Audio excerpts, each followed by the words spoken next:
And this webinar is a part of the Recycle Organics program, as I've been sharing. CCAP is one of the implementers of the program with our partner Implementa Sur. This project is undertaken with financial support from the Government of Canada through the Federal Department of Environment and Climate Change. We are grateful to Environment and Climate Change Canada for their generous support of the Recycle Organics program. So as I said, today our webinar is focused on how to incentivize separation at source, and we're highlighting successful strategies for managing organic waste. So first, I want to share some rules of thumb for our webinar today. The webinar will be recorded, and we'll be sharing that recording with everyone after the event is over. If you have any questions or comments for the presenters, please use the Q&A option box at any time during the webinar. We'll be sharing all questions at the end of the two presentations, so that we can generate a discussion at the end of the webinar. Please remember to include your name, your position, and your organization when asking a question in the Q&A box. Okay, so let's go into the agenda for today. Next slide, please. So we'll start with opening remarks from Environment and Climate Change Canada. Then I'll do a small introduction on incentives for separation of organic waste, and also on the Recycle Organics program. And then we'll go into the two case studies that we're going to highlight today. The first case number 1, is Pila Verde Social Currency, an example from Brazil. And then the second one, case 2, is Grenada's Environmentally Friendly Schools Initiative. So to start with our agenda today, next slide, please. I would like to welcome Stephanie Tulipano. Stephanie is a program officer at Environment and Climate Change Canada, where she supports the design and implementation of Canada's bilateral climate finance portfolio. Her work involves managing bilateral programs that help countries to strengthen their climate governance so that they can implement sustainable mitigation solutions and meet their nationally determined contributions under the Paris Agreement. Stephanie has a master's in climate change and a bachelor's in geography and sociology from Canadian universities. And before Environment Canada, she worked as a geographic information systems specialist at the municipal level. Welcome, Stephanie, and the floor is yours. Thank you, Deanna. So I'd like to begin by saying that I am very happy to be here on behalf of the Government of Canada to learn about successful case studies in organic waste management. As you may know, Canada is contributing $7.5 million over 4 years through a program called Recycle Organics to help 6 small island developing states reduce methane emissions from organic waste and achieve their nationally determined contributions. Reducing methane is one of the fastest and most cost-effective ways to limit global temperature rise and meet the goals of the Paris Agreement. That is why Canada, as a signatory to the Global Methane Pledge, is proud to share with 156 other jurisdictions the common goal of reducing methane emissions by at least 30% by 2030, including from waste. Managing waste not only addresses the 3rd largest source of methane, but also helps to achieve a wide range of sustainability goals. Managing waste can help create jobs, extend the life of existing landfills, reduce reliance on fossil fuel energy and chemical fertilizers, and reduce land and water pollution from leachates. Canada first launched Recycle Organics in collaboration with Chile. And through this program, Chile was able to scale up 22 organic waste projects across the country, develop home composting and vermicomposting plans, and develop a framework for measuring, reporting, and verifying emission reductions from the waste sector. By doing so, Chile was able to leverage over $25 million in private sector investments and also develop a new bill that aims to prevent organic waste from ending up in landfills. Importantly, Chile's achievements in organic waste continue to reverberate internationally as successful models and practices. Today, Recycle Organics has become a significant platform for collaboration, knowledge exchange, and capacity building, and has grown to include 21 countries, including Grenada and Brazil. Our current program in these 6 small island developing states builds on this momentum by continuing to value country-driven priorities and initiatives that will allow states to progress in ways that make sense to them. The goal of the program is to strengthen climate governance and promote a paradigm shift away from the traditional disposal of waste to a more circular economy model. The program also intends to continue building this momentum and to also build in more sustainable ways. I hope that the lessons learned and shared today can help inspire a path forward for a more sustainable and resilient future. And so to conclude, I would like to thank the Center for Clean Air Policy and Implementer Serve for organizing this webinar, and to both the speakers for their participation in this webinar. And on behalf of the Government of Canada, I would like to say that we look forward to continue working with small island developing states, including Belize, Grenada, Guyana, and St. Lucia, to help tackle methane emissions from organic waste. Thank you, and back to you, Deanna. Thank you, Stephanie. Now I would also like to introduce the two speakers that we have today. First, Mr. Tiago Lacerda. He's the mayor of the city of Santiago in Rio Grande do Sul, Brazil, and he's in his second term. Tiago holds a bachelor's degree in economics and is a specialist in tax law. He furthered his expertise with a Master of Administration and earned a doctorate in administration. Currently, he's a postdoctoral fellow in administration at the National School of Public Administration in Brasilia, Distrito Federal, Brazil. Welcome, Mr. Lacerda. And we also have Myrna Julien. Myrna Julien has been involved in waste management since 1999, starting as a public relations officer at the Grenada Solid Waste Management Authority.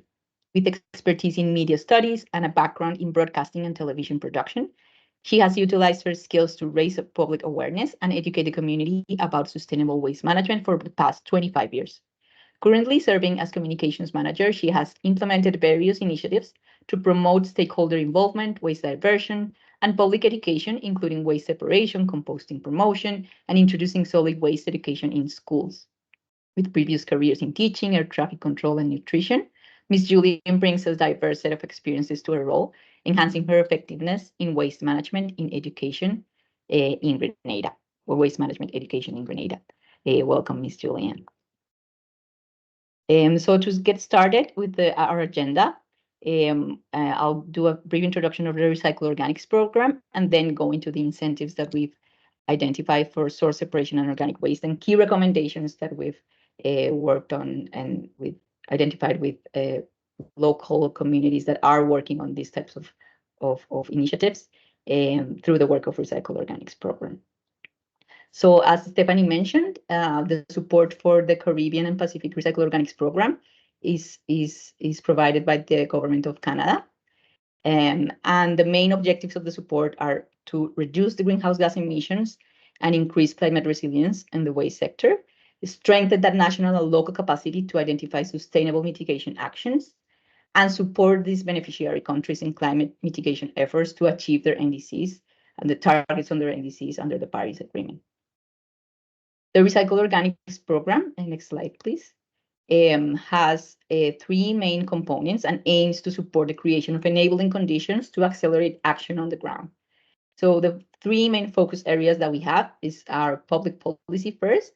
We support and provide technical assistance to beneficiary countries, both at the national and at the municipal levels, to develop public policy frameworks that will incentivize and promote the development of mitigation actions and provide an enabling framework for those to occur on the ground.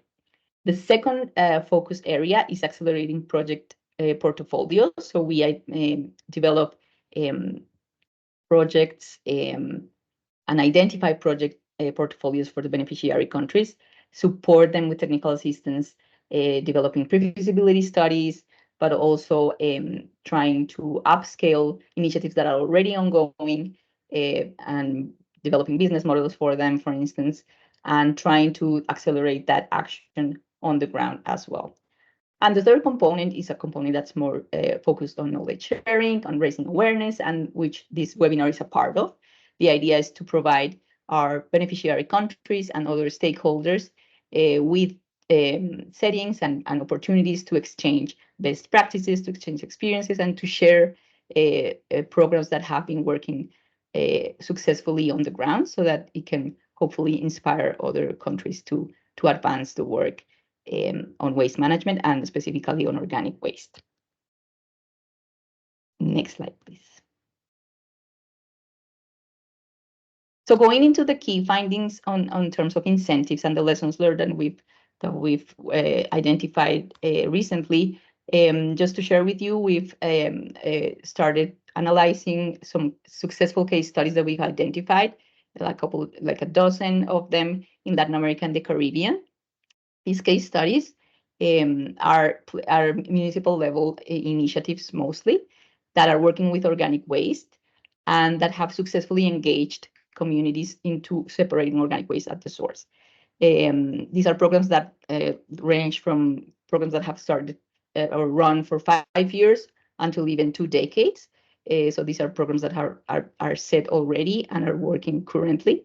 So we just try to share with you some of the lessons learned from this analysis that we are providing for those under the Recycle Organics program currently.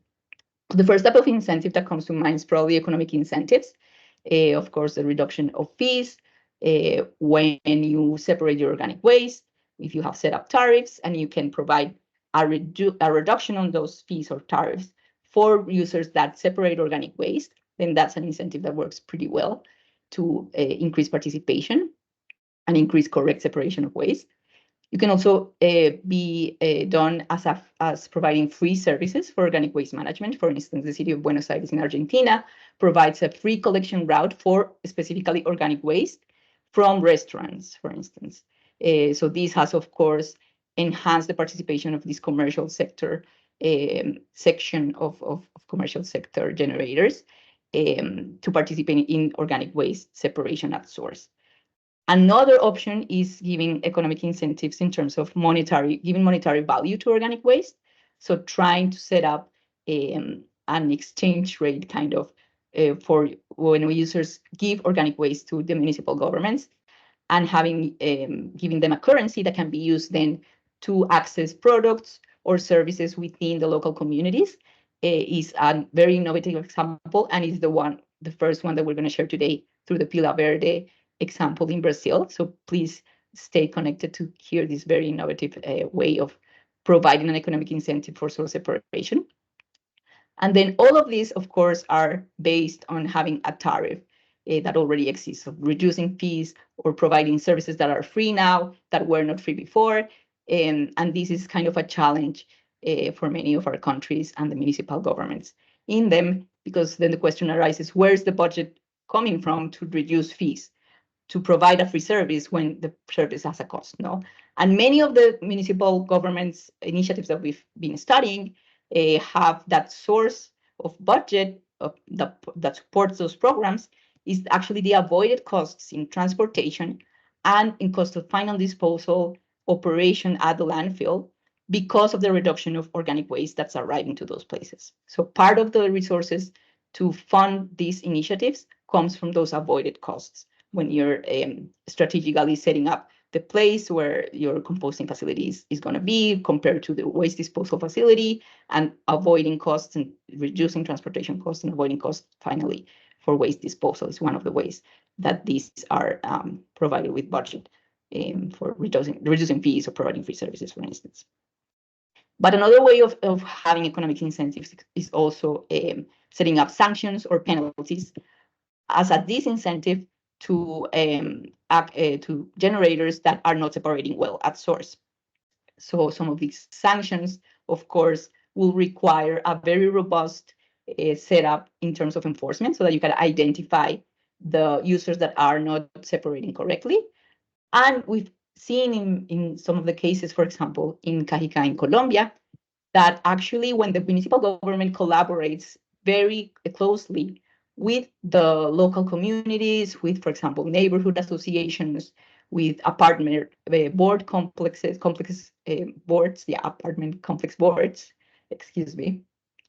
And these entities have to support their communities in setting up these programs. They're very interested in setting them up correctly. So they start themselves, the these associations, setting up those sanctions themselves and trying to identify locally the neighbors that are not collaborating. We've seen apartment complexes in Cajicas, I was mentioning, that have set up like cameras to identify which users are bringing waste that's contaminated and then sanctioning them with penalties, economic penalties and fees for doing so. So having that support and very strong collaboration with the local communities is key to try to work on that enforcement and support the local administrations and municipalities in that robust identification and enforcement mechanisms that can be set up. So that was a very interesting example of how to do that. Next slide, please. Besides economic incentives, and when you don't have a tariff set up that you can reduce, there's other options to incentivize participation for organic waste separation at source. And several of them rely on recognizing participants for the good work on separating waste. One interesting one that we saw is getting them or giving them congratulatory tags or stickers on their waste bins. So this is the example that you see in the picture on the top left of the slide. This is from Olavarria in Argentina. This is a tag that's put on the waste bin that says, good job. You're doing a good job separating your waste. And it's a very big green tag that you can see on the streets. So you can see in front of every house the tag. But they also have tags that are red, indicating that this household or this generator is not separating well. So this is a very visual cue on who's doing a good job and who isn't. It's used more on early stages of the program to incentivize people to do a good job. And then it works very well in communities where there's a strong social importance, they give a strong social importance to how they are perceived by their peers. So for instance, in Olavarria, they told us, for example, that when the trucks come and the supporting vehicles come, putting the tags in, residents come out and say, no, please don't put the red tag because I've tried, I've separated well. So they're very worried on receiving the red tag. And this is incentivizing them to try to do a better job and to participate in the program now. So this is a very interesting way of recognizing participants and also incentivizing them to do a better job. An alternative to that is also frequent user cards. So again, if you have a program that doesn't have a door-to-door collection system, but maybe collection points that you bring your waste to, then you can give points every time they come and bring correctly separated waste. And after accumulating a certain amount of points, they can get small gifts like the ones you see on the top right corner of the screen, little bins to separate your waste in the kitchen that are beautifully designed with the logos of the programs. People love these kinds of gifts. Of course, these are, again, incentives that are not are sporadical. So you don't use them all the time, but you introduce them at certain points, early stages, or in the middle of the programs, but not like constantly. And they work very well as well to incentivize people to do so. The problem with these two tags and stickers and user cards is that they can generate more waste. So an alternative to that is doing this virtually, like with apps. So providing those points, adding those points to users that do separate effectively, and then providing them with small gifts to do so. For example, in Argentina, in Buenos Aires again, they have an annual program that's called Eco Points, and they give out, the main prize is a bicycle, for example. So this is a huge prize that is given through the accumulation of those points. So all kinds of gifts can be given, and as I said, sporadically is the way to go. A final example of this recognizing participants tool is annual contests and award ceremonies, more at the national level acknowledgement, with this need to be broadly disseminated to incentivize people to participate and to be recognized. So many times you don't even, these awards have like ceremonies at the end of the year to give the awards to communities that have best practices, that have accomplished organic waste management, source separation. And some of them don't even have like cash prizes. It's just a recognition, a trophy. And it's just the trophy itself provides a sense of pride and ownership to the winners. And it's incentive enough for them to participate and to keep engaged and to keep working on these types of initiatives. And this is the type of incentive that we're going to see on the second case presented today from Grenada. And this is a little picture of some of the winners of the schools, the environmentally friendly schools initiative, which which is an initiative that's working very good in Grenada as well. So these are other types of incentives, more soft incentives, not so much economic incentives. In terms of participation in voluntary initiatives, what we've seen, for example, from commercial generators, is that they're not keen to partake in voluntary organic waste management programs, like when they're voluntary, because there's a need for them to adjust their logistics, design areas for waste separation, aligning operation to collection schedules. So it's an effort for them to join voluntary initiatives. So you only see high participation of commercial generators once the program is linked to economic incentives. An exception to this, though, that we've seen is if the municipal government is setting up or announcing upcoming mandatory source separation policies, and there's existing voluntary initiatives of organic waste separation, then the commercial generators start to get interested to try to gradually adapt to the potential changes and mandatory source separation policies that can get in place. And they start participating on those voluntary initiatives. And that's super useful for the municipal governments as well, because then they can be provided with feedback from those commercial generators on how to set up the program, and what would work better for them, and also provide information and data to the design of the program itself for municipal government. So having an interaction with those commercial generators on those upcoming mandatory separation policies is key for also incentivizing them to start gradually changing their practices. And when the mandatory rules are set up, then it's an easier transition for everyone. Next slide, please. In terms of the best practices, and this is the last thing I'm going to share with you before starting with the cases themselves, some recommendations that we have identified as well specifically from those successful programs are the following. First, having pilots that can provide data previous to the full setup of the program themselves. No? Next slide, please. So those pilots that are initially focused on smaller neighborhoods or smaller areas of the municipalities can allow you to collect preliminary information, to test different incentives and see how they work in the local context. Setting up interviews and focal groups that can identify concerns and misconceptions of the local communities on waste separation. Mostly they're concerned about odors, of vectors, of accumulating waste, organic waste. So how to identify those misconceptions through those pilots so that you can design communication approaches to address those concerns, to avoid those misconceptions, and to allow people to be more comfortable with organic waste management. That's also very useful information that you can collect from a pilot through those interviews and focal groups. And you can also use them to select the type of methodologies you're going to use or tools you're going to use, for example, for home composting programs. Are you going to use rotating drums? Are you going to use stationary bins? Vermicomposting? What type of methodology are you going to recommend for people to use in their home composting programs, or even to design the bins that you are going to provide for door-to-door collection programs as well? In the case of Cajica, for example, these are the little pictures, 5 pictures that you have here, is the green bin that they designed for their program. It's a bin that has a lid, that has a screen at the bottom, and it has like a little area where you can collect the drain or drain the leachate and then take it out from the bin, so that you're only giving the municipal collection route the organics and separating that liquid waste from the waste that you're delivering.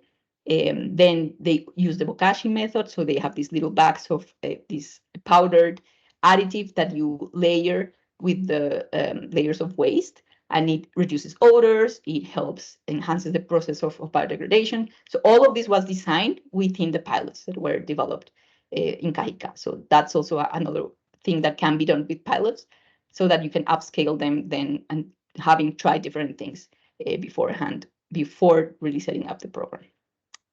Another thing that we saw that was super key to successful programs on the ground is having door-to-door awareness teams.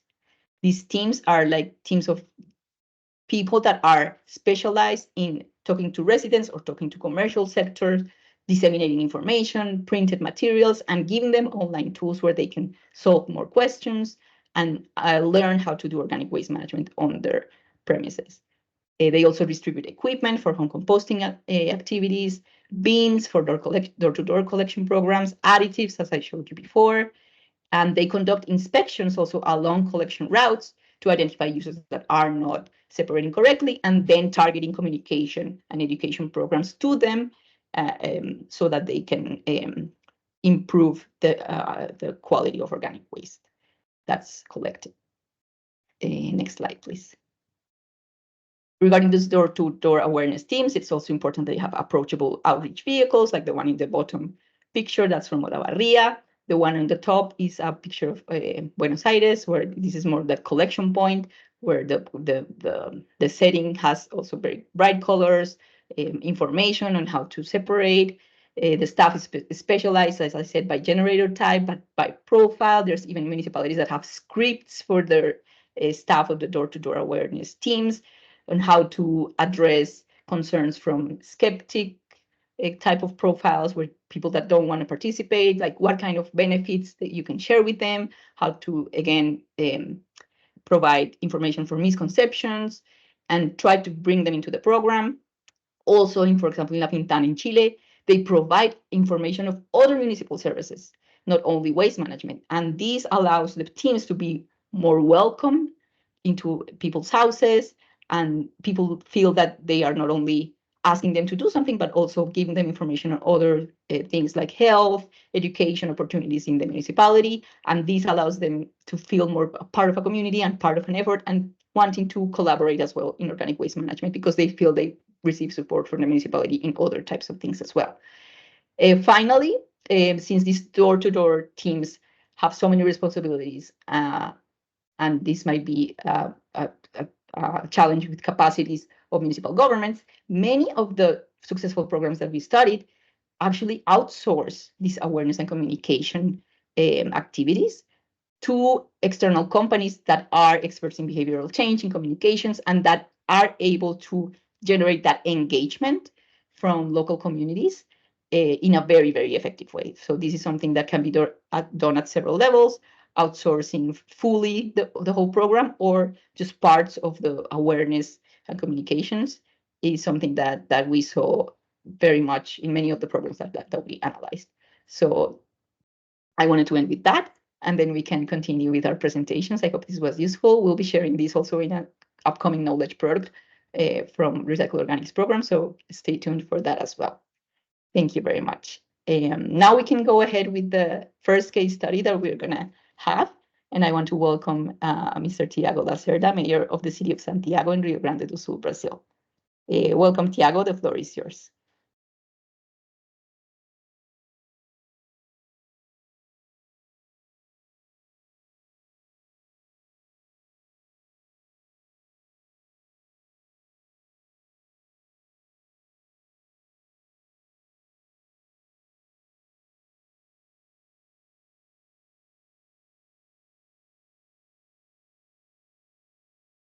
Tiago, can you hear me?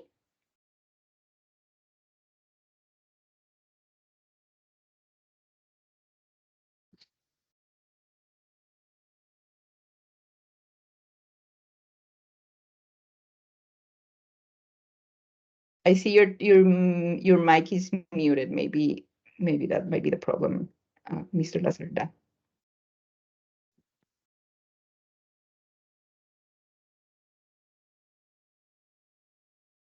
Great. Now we can see you. Perfect.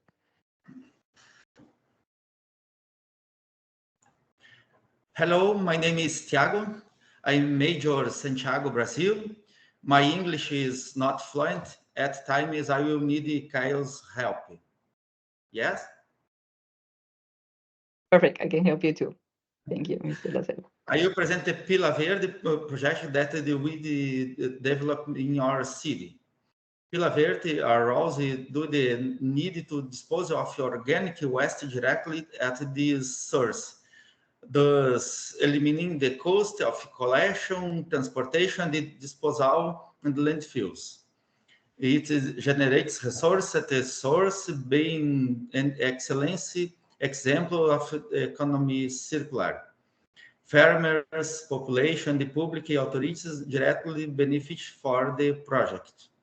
Farmers benefit from increased sales and the subsidy for production. Population benefits because it's the base for the straw garbage. The public power wins because the costs are avoided by disposition of in the waste at source. In Brazil, municipalities are key players, handling collection, transportation, treatment, and the disposal of waste generated within the area. Case study for Santiago, a municipality in the central region of Rio Grande do Sul state, southern Brazil, with population around 50 residents. Introduce Pila Verde, então, a social currency program merged elements of the solidary economy with compostes in its Incentivize. Next slide. Maybe I can help you from here if you'd like, Tiago. Yeah. Okay, so the previous slide was more to provide a context on the Brazilian legislation where municipalities are responsible for managing solid waste. So Tiago is the mayor of the city of Santiago in the countryside of Rio Grande do Sul, southern Brazil. The city currently runs a program which is called Pila Verde. Pila is a reference to the local slang for the Brazilian currency, reais. So the program is regulated by a municipal law, so there is long-term continuity. The core concept of Pila Verde's program is a social currency. There's collection and of organic waste for compost production, and in exchange, people receive Pila Verde. The compost basically is utilized in family farming and the produce sold at the local farmers market. The administration reported us that Pila Verde promotes fresh, local, and natural goods consumption at the farmer markets with Pila Verde as the social currency. Here you can see a picture of a local citizen trading or selling his organic waste to Pila Verdes. So this is basically the cycle. I don't know, Tiago, if you want to present or if you want me to present.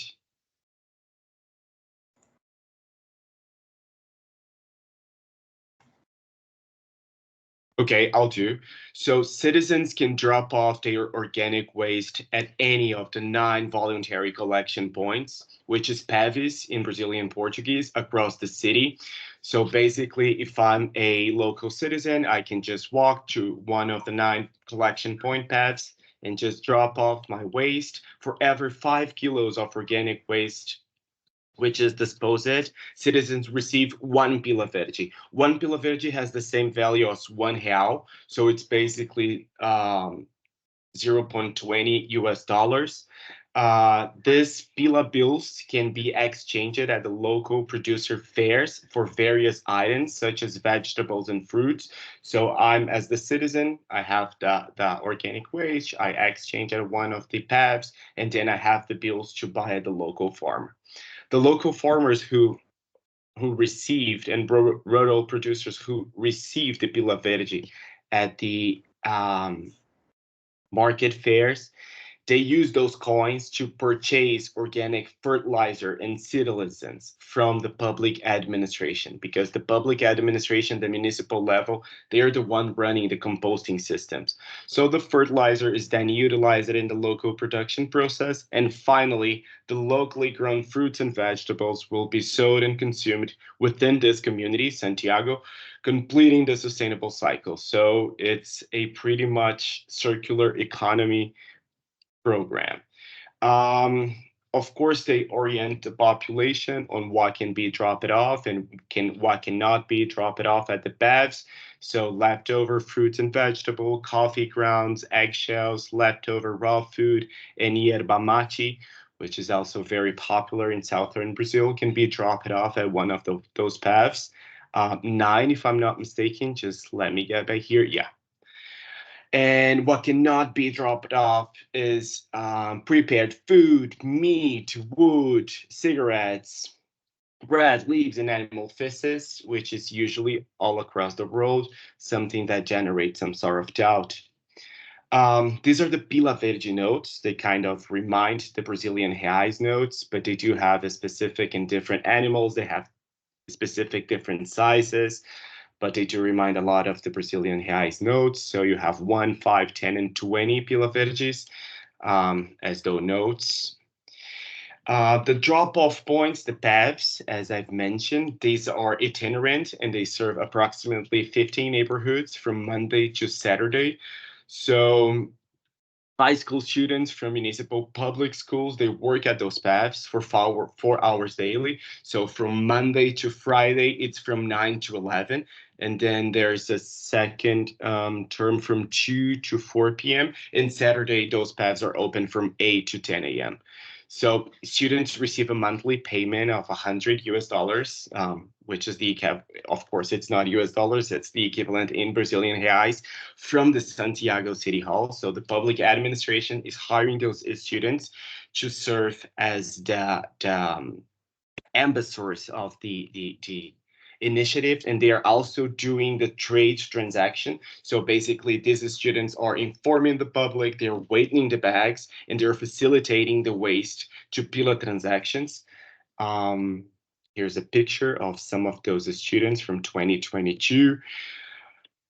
The operations, so the waste collected is picked up by a municipal truck and then is transported to the composting unit. It's important to know that the composting unit in Santiago was previously set and developed. They were not working exclusively on this under the Pila Verde program, but they were receiving organic waste before. So the composting process is supported by the Public Works Department, which provide branches and all sort of green waste and other nutrients to support the composting process. In 2023, 190 tons of organic waste were composted, which is about 6% of the total domestic organic waste generated at the municipal level. The financial viability of the program is linked to the high transportation and disposal costs they used to have. I mean, they still do with organic waste. The city does not have its own final disposal site. So they do travel about 30 kilometers or 20-something kilometers to the closest one. And composting locally avoids the transportation and landfill expenses, extending the landfill lifespan, which is something Diana was mentioning before under the economic incentives. And I don't know if you want to add anything else, Tiago. But thank you all. Thank you, Caio, and thank you, Tiago, for the presentation. This is a very interesting and innovative way of giving waste actual economic value, and then having communities participate in a local economy for organic waste management, which is very interesting and very cool. Thank you, Caio, again, and Tiago as well. So next, we'll have the presentation of Ms. Julien from the Grenada Solid Waste Management Authority. So welcome, Ms. Julien, the floor is yours. Good morning to everyone. Thank you so very much, Diana and Caio. It's a pleasure for the Grenada Solid Waste Management Authority to be presenting at this webinar. So we get into the first slide.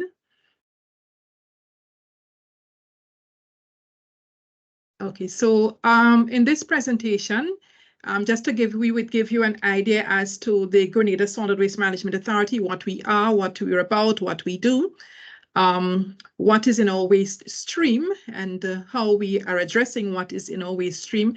And we're going to be speaking specifically about our organics in our waste stream. Then we'd zero in on the environmentally friendly schools initiative, which is the focus of today's presentation. And we'll focus on tackling organic waste diversion through the environmentally friendly schools initiative and the incentive program. Next slide, please. Okay, so the Grenada Solid Waste Management Authority, we are a government statutory body established by an act of parliament, and we were established in 1995, which means that next year we would be 30 years into operations. And we were given the mandate to establish and develop waste management facilities and the closure of existing dump sites, the collection and transportation of solid waste, and the provision of street cleaning services in the state of Grenada. Now, for the establishment of waste disposal facilities, we have managed to close off 3 existing dump sites on the island and establish landfill facilities on mainland Grenada and in Carriacou. And for the collection of garbage, it is not necessarily done by the Grenada Solid Waste Management Authority, but we have contracted out the services of approximately 13 garbage collection contractors to provide the service of garbage collection and street cleaning in our towns. Now, apart from that, we have been engaged in, the previous slide, please. We have been engaged in public education in order to get public buy-in into what it is we are trying to do. We also have the establishment of an integrated resource recovery unit within the Grenada Solid Waste Management Authority, and this is to address what is in our waste stream. That unit was established to transition from just waste disposal to resource recovery, and with the main functions being to forecast and have a clearer understanding of Grenada's waste stream, offer directions for sustainable waste diversion initiatives, and plan in consultation with stakeholder institutions, including the private partners, government ministries, institutions, etc., best practices and sound environmental standards in the area of resource recovery.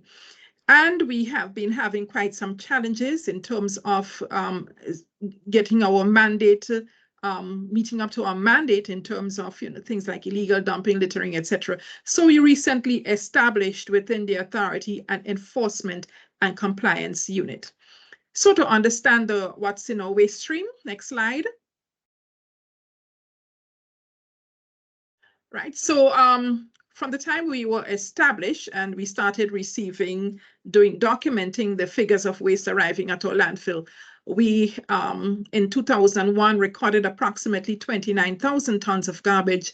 And then at the end of last year, we're growing by approximately 10% per year. So we're now at 52,000 tons at the end of 2023 in terms of total amount of arrivals during that year. And from the chart that you see, you would see that organic waste makes up most of what is in our waste stream, followed by paper, which we can also categorize as organic waste. And then these are the other waste categories that we have to deal with. Now, in order for us to function, some may ask, how are we getting our work done at the Grenada Solid Waste Management Authority? How, are we financed? So we are financed. There are several bits of legislation, one of which is the Environmental Levy Act, and it is through this bit of legislation that we are able to finance our operations. And it is collected through householders, through the payment of, through the electricity bill, as well as through the water, stay-over visitors, and cruise ship visitors, marine visitors also pay a passenger head tax. And we have quite a number of items that are now subject to the environmental levy through imports. So this would help us to address the waste stream that you see ahead of us as we enter into integrated resource recovery. Next slide, please. So this takes us to waste management education through the Environmentally Friendly Schools initiative.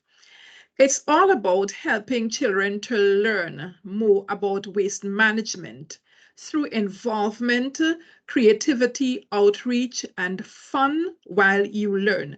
So the activities that we are engaged in are normally geared at designed to help children to really interact with the environment, interact with waste, etc. And there are several categories in this waste environmentally friendly schools initiative.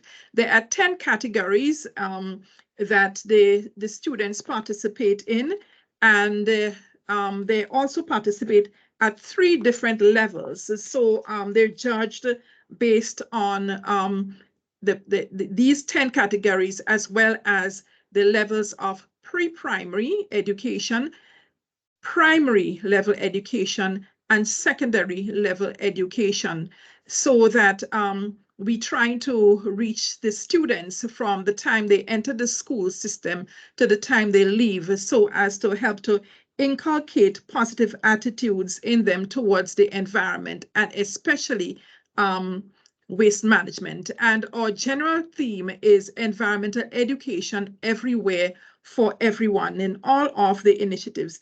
And so we focus on the 3 R's.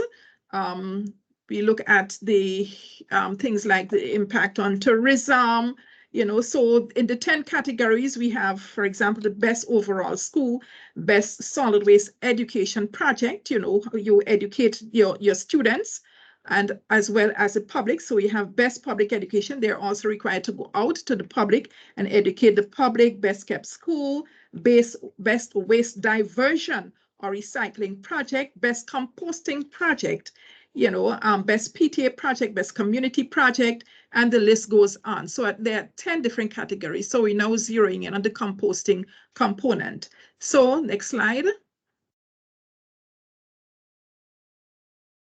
As I mentioned, the activities of the EFSI are intended to encourage the children to appreciate the environment from a very early age, help children to understand what waste management entails. So you would see in the picture there, students, they go out, they would dive to see what's taking place in the reef. They do monitoring, for example, of littering, on, you know, what's happening, how the marine environment affecting their lives, etc. And in the bottom picture, we do facilitate visits to our waste disposal facilities so that they get a better appreciation of what we are doing, rather than what happened in the past, which is, you know, once you place your waste out of sight, it's out of mind. So we encourage the children to interact with their waste, have them get an understanding of what is waste diversion through the recycling initiatives, through composting, etc.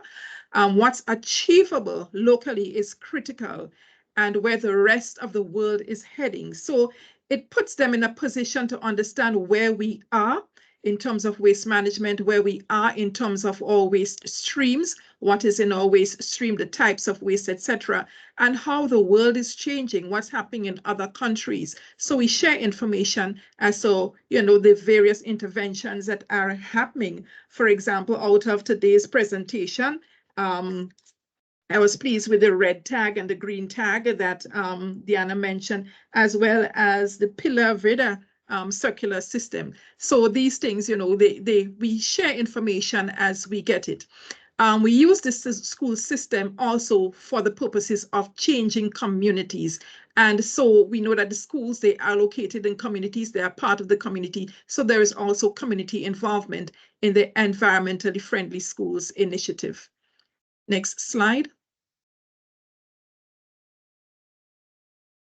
Okay, so the focus for organics on the Environmentally Friendly Schools initiative has to do with a lot of getting the students involved in the actual waste separation on the school compound and diverting waste, the organic waste, either to composting, as you would see coming up. So the activities for observance, for example, of World International Week, for example, Composting Awareness Week and International Sector Days, are getting the children to understand what the rest of the world is doing in those areas. So our calendar, every year we set up a calendar of activities, and we have the schools aware. We send them the information as to the various themes and what the focus should be at the beginning of the year when the schools register for the program. So the school would observe the days, and there are several things that they can do. For example, during the Composting Awareness Week, they can observe a day specific to composting. They can gift a composter to another institution, for whether it's a school that is not registered in the Environmental Friendly Schools Initiative, etc. They can adopt a farmer or a farming community or farming group. You can have that farmer, him or her, come into the school to guide the school on starting and maintaining a compost. And so if he has adopted the school or the school has adopted him or her, they are committed to ensuring that that school is well into the whole process of waste separation and doing it right. Although for us, we do training of trainers initiative for the liaison officers for each of the schools, so that they are given material, they are given training on several types of composting, so that they have a choice as to what system works for the school. If the school is in an agricultural community, they can do the windrow. If it's in a small area in the town, they can use the in-vessel, they can use the home composters, or they can devise their own systems as they have been doing and as you would see going on. At the end of each year, we do the analysis of the schools. There is an evaluation of all the participating schools, the various categories, etc. And in terms of composting, for composting initiatives and waste diversion, they are awarded 30 points each, and which is the second highest amount of points awarded in this activity. Additionally, points are added for the surrounding community involvement in the project. So we also have a parent-teacher association component, and you can get 20 points added.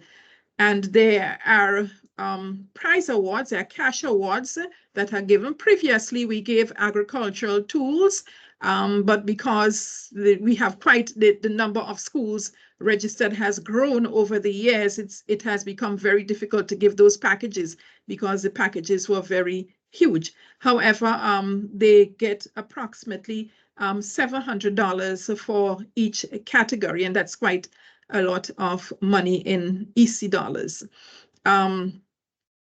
As it is portrayed by the examples, many of the guidelines given, the students, they adhere to the guidelines that are given. The objectives are also met through the impact of the Environmentally Friendly Schools Initiative among the school population and among the community in which they are located, as well as the general Grenadian population. Now, they're required to, even though you do your activities on your school compound or in your community, you're also required as part of the Environmental Friendly Schools Initiative, devise initiatives, that is public education initiatives, to inform the entire population as to what you are doing. So they can invite the media in to see what they're doing. So it is broadcast in the news, national news, through the government information service, whatever choice, or you can they produce their own education initiatives, education things, also videos, songs, etc. Next slide. So our minister, the Grenada Solid Waste Management Authority, we are under the Ministry of Climate Resilience, Renewable Energy and the Environment. And our minister is quite a young minister. She's the youngest serving parliamentarian in the OECS and CARICOM, from what I understand, at the age of 23. just out of the school system, is on board with us in the promotion of composting and waste diversion. And this is a message that she delivered on International Composting Awareness Week in May 2023. I appeal to every citizen of Grenada to show a preference that is natural, healthier, safer, free to produce, and environmentally friendly. Choose compost. Make it a healthy, lifelong habit. Give a real gift back to nature by starting a compost. The minister's message. We go on to the next slide. Now, the schools are always very excited about getting into the practical activities. And this is one of the schools operating in the city of St. George, St. George's Methodist School. And we have last year's message by that student for International Composting Week. So these messages are broadcast through initiatives of the authority as well as through the Government Information Service.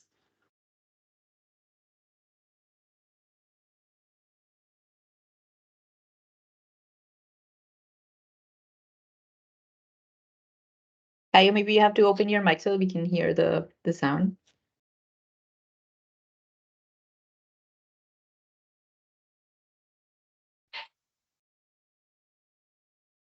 Hi, I'm Romeo. At St. George's Methodist School, composting is a big deal. The students are always excited when it is composting day. We place organic waste in the composter or in a special area on the school compound. We later use the compost in the school garden. Yes, we have won many prizes for composting. But most of all, we have learned valuable lessons of using, reducing, and recycling. Composting is the way to go. Happy International Composting Day. Thank you. Okay, so that's Romeo, and you would see the transformation at the back of Romeo, and to his right, they do gardening around the school, and the compost is used for their school feeding program. So they benefit from growing their own fruits and vegetables, etc., on the school compound through composting. And of course, composting there, as he mentioned, is in all of the schools is an exciting time for them. They get to go out, etc., to do the actual composting. They have actually built a composter. You may not be able to see, but it's towards the back of Romeo. It is one of those that you can turn. It's on a stand, and you can turn it into your compost material there and turn. And the children, they just have fun turning that composter. Next slide, please.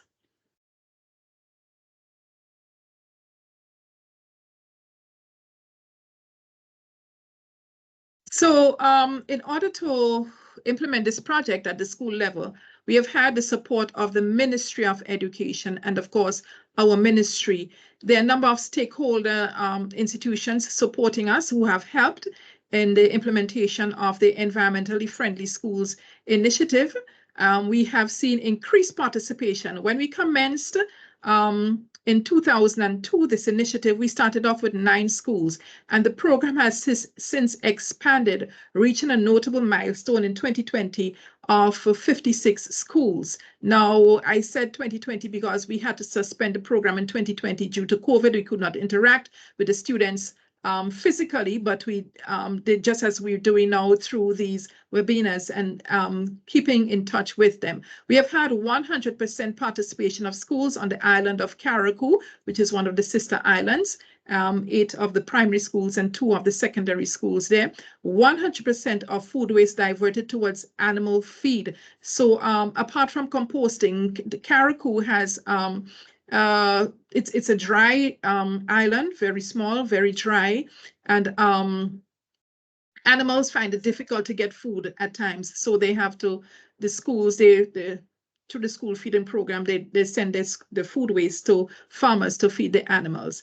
We have, out of the 56 schools that were registered, we have 34 schools engaged in actual composting projects. You would appreciate that some of the schools, they are located in our towns, and it is difficult at times. Most of our schools are located in the towns, and it is difficult at times to find a location in those areas to do the actual composting and using of the organics. Next slide. So thank you so very much. I certainly am pleased to be a part of this presentation and look forward to your questions. Thank you. Thank you, Ms. Julien. This was very interesting to see all the results of the environmentally friendly schools program in Grenada. We're going to go now to the Q&A. I see a couple questions in the Q&A box. Thank you, everyone who has shared their questions. Please remember to do so, and then we'll end up the webinar. We're a little bit over time, but I think we can answer these couple questions that we have here. Maybe we can start with the Pila Verde initiative, and Caio, maybe you can help us translate if Tiago feels more comfortable answering in Spanish, in Portuguese. So for the Pila Verde initiative, what do the farmers receive in return for the social currency? Could you clarify that, Tiago, please?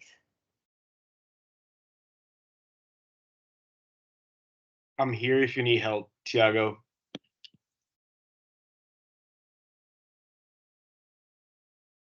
But anyways, I think I can answer that because I've been technically studying the Pila Verde program with Tiago and the environmental secretariat at his staff. And the farmers, they are able to purchase fertilizers within the municipality, the public administration, at a much cheaper price, about 60% cheaper than the market price, because it doesn't have the transportation costs. Santiago is not a very central municipality in Brazil. It's about 5-hour drive from the capital, Porto Alegre, in Rio Grande do Sul. So yeah, farmers are basically able to purchase cheaper composter or fertilizers. Perfect. Thank you, Caio. Yeah, let's get another question. I think Joshua has a couple as well to share. Joshua, please go ahead. Thank you both to the speakers, Tiago and Myrna Julien. This question is from the chat, from the Q&A chat, and it's directed towards Tiago, specifically on the Pila Verde initiative again. So Magda from Chile, she's asking if there's any type of subsidy for the project, and whether or not the cost of treatment remains the same per ton, or does it get cheaper? Does it vary by ton? Also, she asked, do farmers receive any additional economic incentives besides the compost they're given? Or is it just the compost itself? Let me know if you need the question repeated, Caio or Tiago. Okay, I'm not 100% positive if I'm able to answer that one, but from my understanding, and Tiago, please correct me if I'm wrong, small rural producers in Brazil, they usually receive some sort of economic incentive. So not at the municipal level, but at the national level. A lot of public institutions in Brazil, and I mean prisons, schools, the public health system, they are obligated to purchase 30% of their goods from small farmers and small family producers. So this is some sort of incentive, which does not have a specific relation to Pila Verde. At Pila Verde, from my understanding, at this point, what they do receive is a community engagement with the goods they are selling. So they do have better acceptance, and they can close the loop and sell all their most of their production locally, and they can buy the fertilizers, which they also need, at a much cheaper price. And I forgot which was the second question. No, no worries. Thank you for answering the first one. The second one was basically if there were any additional economic incentives. I know you mentioned that the per ton treatment varies, and you're not too sure if you could answer that one in the specifics, but if there are any additional incentives, economic incentives that are given besides the compost itself. Okay, we'll address that to Mayor Mr. Lacerda and have an answer provided to Maida. Perfect. Thank you, Caio. I think we had another question regarding the environmentally friendly schools initiative from Ms. Julien. And it's from Greg Barlow. What has been the media's response or reaction to the program, to the initiative? Is it mostly local news, or are you seeing national or international recognition too, Ms. Julien?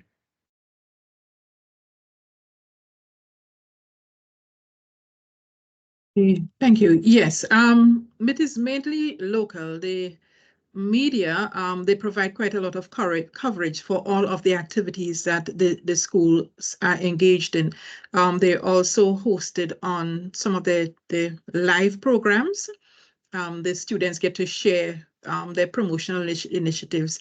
And of course, that's done for free. They do not have to pay. Now, the authority, we have a daily radio program. And so we offer the students that opportunity to also air their programs, their initiatives through our daily radio program. So it's broadcast on 7 local radio stations, and it's normally broadcast at prime time. So it's out in the public, and the public is aware of it.